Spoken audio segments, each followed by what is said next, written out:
अरे भोसड़ी को, कहाँ है रे तुम्हारे स्नैपर? कहाँ पे फिट किया है रे बम? अरे हम हिंदू हैं, माथे पर तिलक, जिगर में है दम, छाती ठोक कर कहते हैं हिंदू है हम, हिंदू है हम किसी के बाप से डरते नहीं। तुम्हारे ये फोन से, तुम्हारे लव लेटर से हम डरने वाले नहीं। बेटा जिस दिन भी राजा सिंह को खत्म करने की सोचो ना, तो जरा अच्छे से सोचो, क्योंकि अगर तुम्हारे वार से ये राजा सिंह बच जाएगा तो तुम्हारी नस्लों को ये राजा सिंह खत्म कर देगा। देव साहब, अपराधियों का कारनामा, अपराधी खुद अपराध स्वीकार करता है।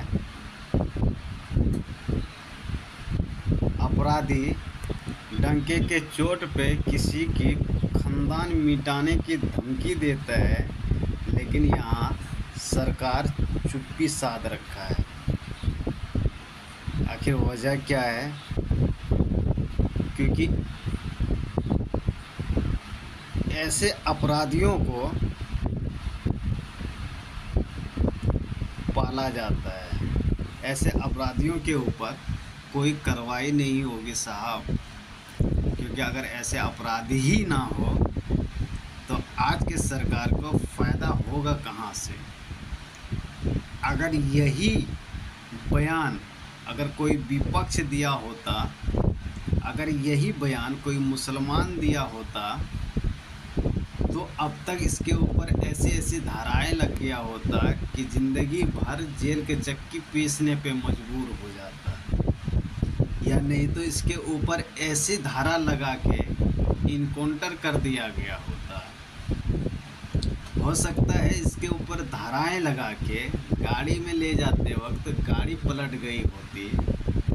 हो सकता है जिस तरह उत्तर प्रदेश में हथकड़ी लगा हुआ बंदे को गोली मारा गया था, उस तरह से मारा जाता। लेकिन इतने कामों में से एक भी काम इसके साथ नहीं होगा। जानते हो क्यों साहब? क्योंकि ये बीजेपी का लोग है, इसको छूट मिली है, तभी तो डंके के चोट पे किसी को भी धमकी दे देता है। वरना इतनी औकात कहाँ किसी का कि संविधान रहते हुए कोई किसी को धमकी दे दे। संविधान रहते हुए किसी के अंदर इतना पावर नहीं है। लेकिन आज की सरकार संविधान उस जगह पे इस्तेमाल किया करता है जब सरकार को अपने फ़ायदा नज़र आ रहा हो।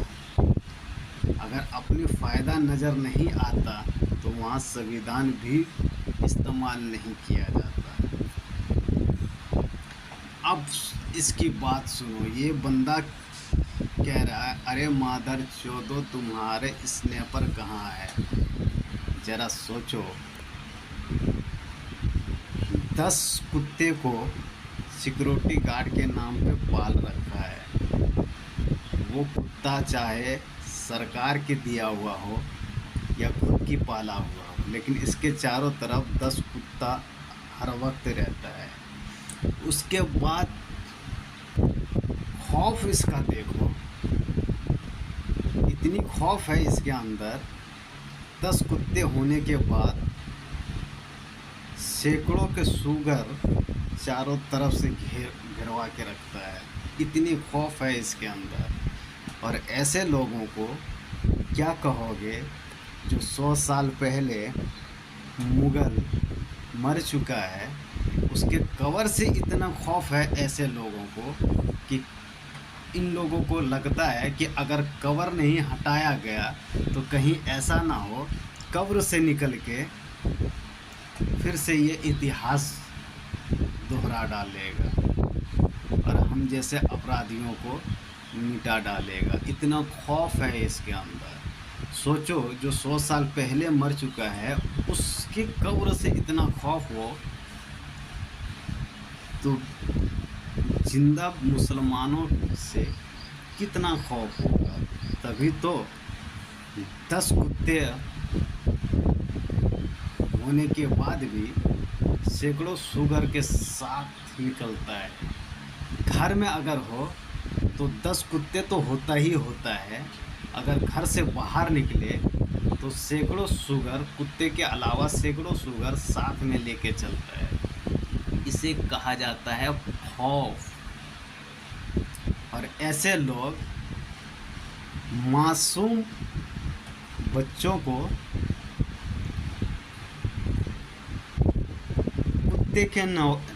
कुत्ते की हाल, शुगर की बेहाल कर देता है। कभी दंगा में शामिल, कभी किसी अपराध में शामिल, कभी मस्जिद के सामने मुजरा करना, कभी मुसलमानों के घरों के ऊपर जाके मुजरा करना। उन मासूम लोगों को चढ़ा बढ़ा के ऐसे हरकत कर देता है ताकि वो मरे वो लोग, कटे वो लोग, मिटे वो लोग, मारे वो लोग, काटे वो लोग, मिटाए वो लोग, लेकिन फ़ायदा अपनी होनी चाहिए। नुकसान उन शुक्रों को होने दो, फ़ायदा अपनी होनी चाहिए। लेकिन ऐसे माँ बाप को कहना चाहो, अपने बच्चे को ऐसे लोगों से दूर रखो। दिल्ली में जो तरुण को उकसाया गया था, ना जाने उसके साथ कितने बड़े बड़े वादे किए गए थे, सोचो उसके साथ क्या हुआ। बेचारा इतना उसको चढ़ाया बढ़ाया गया, इतने बड़े अपराधी उसको बना दिया गया कि एक दिन पब्लिक मजबूर हो के उसके साथ, आप लोगों को पता है क्या क्या कर दिया गया। वैसे तो ऐसा होना नहीं चाहिए, लेकिन मजबूरी क्या करें। अपने जान बचाने के लिए संविधान भी कहता है कि अपने जान बचाने के लिए आप सामने वाले का हत्या कर सकते हो अगर अपनी जान पे बनाए। वही हालात हुआ था उस दिन। आखिर वजह सिर्फ ऐसे अपराधी है जो अपने फ़ायदे के लिए दूसरों को अपराध करने पे मजबूर कर देता है। अब बताओ, उसकी हत्या के बाद 15 से 20 दिन इन लोगों को फ़ायदा होना था। 15 से 20 दिन ये लोग कभी रोड पे मुजरा, कभी घर पे मुजरा, कभी कहाँ कहाँ नहीं मुजरा किया, क्योंकि उन लोगों को 15 से 20 दिन फ़ायदा होना था। उसके बाद फ़ायदा ख़त्म, ये लोग सब का सब लापता हो गया।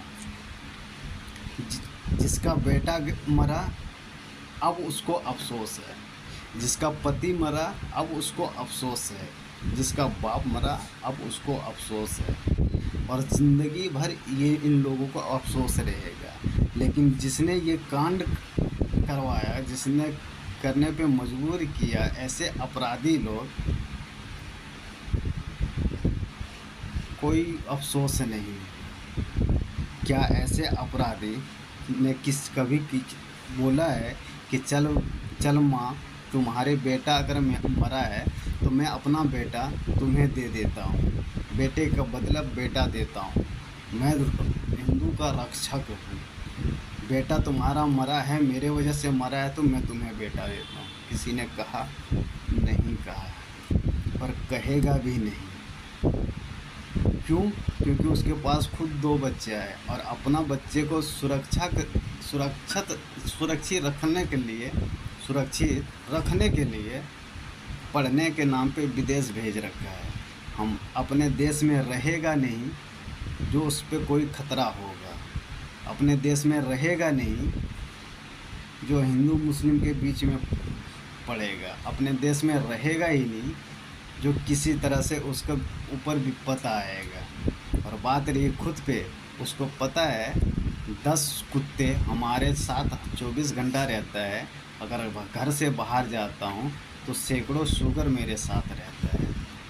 अगर मरने मारने के बात आए तो पहले उन शुगरों के ऊपर बात आएगा, फिर जो 10 कुत्ते पाल रखा हूँ उसके ऊपर बात आएगा, तब तक मेरे ऊपर आ ही नहीं सकता।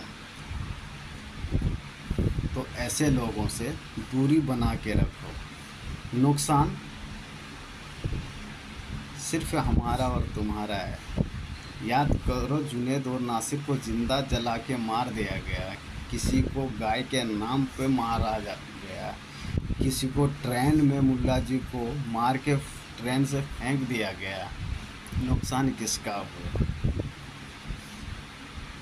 नुकसान किसका हुआ? अब उसके घर की माँ बाप ज़िंदगी भर रोते रहे, उसकी बीवी ज़िंदगी भर रोते रहे, उसके बच्चे ज़िंदगी भर रोते रहे। फ़ायदा ऐसे अपराधी को हुआ जो मुसलमानों के घरों के छत पे ऊपर चढ़ाया गया था दंगा करने के लिए।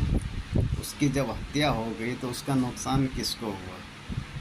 उसकी माँ बाप को हुआ, उसके बच्चे को हुआ, उसके बीवी को हुआ, और बाकी ये फ़ायदा ऐसे अपराधी को। तो इसके बारे में क्या कहोगे कमेंट बॉक्स में ज़रूर बताना। और ऐसे अपराधियों से मैं कहूँगा हमेशा दूर रहना। ऐसे अपराधी ना किसी का हुआ था ना किसी का होगा। वरना दिल्ली के तरुण के माँ बाप से एक बार ज़रूर मिलना कि बताओ अम्मा कि जब सीएम दिल्ली का सीएम रेखा गुप्ता जी को फ़ायदा था तो वो भी गई थी मिलने के लिए, उसके बाद फ़ायदा ख़त्म तो सीएम भी पूछना भूल गई। दूसरे का तो बात छोड़ो, सीएम की बात कर रहा हूँ। और ज़िंदगी में कभी ये बात भी नहीं करेगी, कभी चर्चा भी नहीं करेगा। क्यों? क्योंकि अब उससे फ़ायदा नहीं है। वो ऐसे लोग पूछने भी नहीं जाएगा कि तुम्हारा जो केस हुआ है लड़ने के लिए तुम्हारे पास पैसा है या नहीं, तुम्हें खाने के लिए तुम्हारे पास पैसा है या नहीं, तुम्हें जीने के लिए तुम्हारे पास पैसा है या नहीं, तुम्हें पहनने के लिए तुम्हारे पास कपड़े खरीदने के लिए पैसा है या नहीं। कोई पूछने नहीं जाएगा। चाहे तुम भूखे रहो, नंगे रहो, गोबर खा के ज़िंदगी जियो, लेकिन पूछने कोई नहीं जाएगा। तो अपने बच्चे को सुरक्षित रखो, सावधान रखो, क्योंकि हिंदू या राम 100 साल पहले भी था, 100 साल बाद भी है और आगे भी रहेगा। कल भी था, आज भी है, कल भी रहेगा। न कल खतरा था राम के ऊपर, न कल खतरा था हिंदू के ऊपर, न कल खतरा था किसी और के ऊपर। लेकिन ये खतरा अचानक राम के भी ऊपर आ गया 14 के बाद, हिंदू के ऊपर भी खतरा आ गया 14 के बाद। ना जाने कौन कौन सी भगवान के ऊपर खतरा आ गया 14 के बाद। पहले राम अपने मंदिर में रहा करते थे, सारे भगवान अपने मंदिर में रहा करते थे, लेकिन 14 के बाद मंदिर से भटक के मस्जिद चले गए, मंदिर से भटक के मुसलमानों के घरों पे चले गए। ये 14 के बाद सब भटक गए। समझ रहे हो? अगर ऐसा कुछ हुआ है जब मस्जिद में ही हर भगवान नज़र आता है तो मंदिर किस काम के? तो मैं तो सरकार से कहता हूँ, भारतवासियों से कहता हूँ कि मंदिर को सबको हटा दो, मंदिर के जगह पे मस्जिद बना दो, ताकि सारे भगवान अपने अपने जगह पे सुरक्षित रहें। अगर उन लोगों ने अगर टोपी पहन लिया है, अगर नमाज़ पढ़ने लग गया है, तो आप लोग भी टोपी पहन लो, नमाज़ पढ़ना शुरू कर दो। अगर वो इस्लाम कबूल कर लिया है तो आप लोग भी इस्लाम कबूल कर लो, झंझटी ख़त्म। अगर किसी ने अपने मर्जी से कुछ कर लिया है, अगर तुम उसका भक्त हो तो तुम भी करो, या नहीं तो उसे अपने हिसाब से बुला के फुसला के अपने घर ले जाओ। ये तो कर नहीं सकते। मस्जिद के सामने मुजरा करेगा, मुसलमानों के घरों के सामने मुजरा करेगा, मस्जिद को तोड़ेगा, मुसलमान के घरों को तोड़ेगा। तोड़ने से वहाँ से भगवान क्या बाहर निकल जाएगा? नहीं निकलेगा। तो इससे अच्छा है तोड़ के क्या फ़ायदा। कबूल करो, अंदर आओ, दरवाज़ा खुला है। क्या कहना चाहोगे आप लोग? कमेंट बॉक्स में ज़रूर बताना। और ये भी बात सुन के जाना कि ऐसा कभी ना हुआ है ना होगा, लेकिन 14 के बाद वाले जो सरकार है इसको बस खतरा है कि अगर सरकार गई तो हमारी तबाही पक्की है। तभी तो एक लफ्ज़ बोलने के लिए 1000 करोड़ रिश्वत दिया गया। तो सोचो, इलेक्शन कमिश्नर पूरे भारत के लिए है तो उसका कीमत क्या लगाया होगा।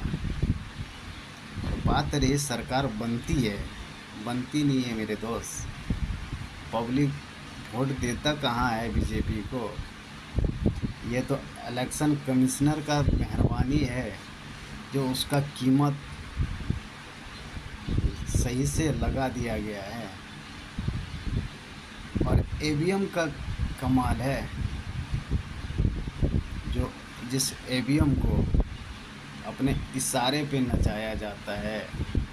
चाहे वो बंगाल में तो देखे होंगे, चाहे दिन को ही वोट गाड़ी से लेके फरार हो, भागना हो या बदलना हो, तो जीतता इस प्रकार से। वरना ईमानदारी से अगर वोट किया जाए, बैलेट पेपर से अगर वोट किया जाए, अगर ईमानदारी से हैंड टू हैंड अगर वोट की गिनती की जाए, जहां वोट होती है, वोट शाम को ख़त्म किया, 5 बजे शाम को ख़त्म होती है, उसी 5 बजे से वहीं पे वोट गिनती शुरू हो जानी चाहिए। अगर हो जाती है, गिनती पूरी हो जाती है, तो कसम खुदा की मैं वो गारंटी देता हूँ, बीजेपी अगर एक बंदा भी अपनी जमानत बचा ले तो गुलामी करूँगा। एक बंदा भी जमानत नहीं बचा सकता। अगर ऐसे बैलेट पेपर पर वोटिंग हो के और उसी जगह पे हाथों हाथ गिनती भी हो जाए तो बीजेपी, एक भी बीजेपी के नेता अपने जमानत नहीं बचा सकता। बस जीत सिर्फ इतनी से के लिए है कि इलेक्शन कमिश्नर को कीमत सही से लगा दिया गया है और ईवीएम को अपने इशारे पे नचाया जा रहा है। और उन लोगों को चाहे धमकी के साथ हो या रिश्वत के साथ हो, अपने पक्ष में कर लिया है, जो लोग वोट को हेरा फेरी कर सके। वरना इतिहास रचा जाएगा और बीजेपी ज़िंदगी में वापस कभी नहीं आएगा। ये मेरी गारंटी है। और नहीं तो पहले इस्तेमाल करो, फिर मेरे बात को विश्वास करो। क्या कहना चाहोगे? कमेंट बॉक्स में ज़रूर बताना। जय हिंद, जय भारत।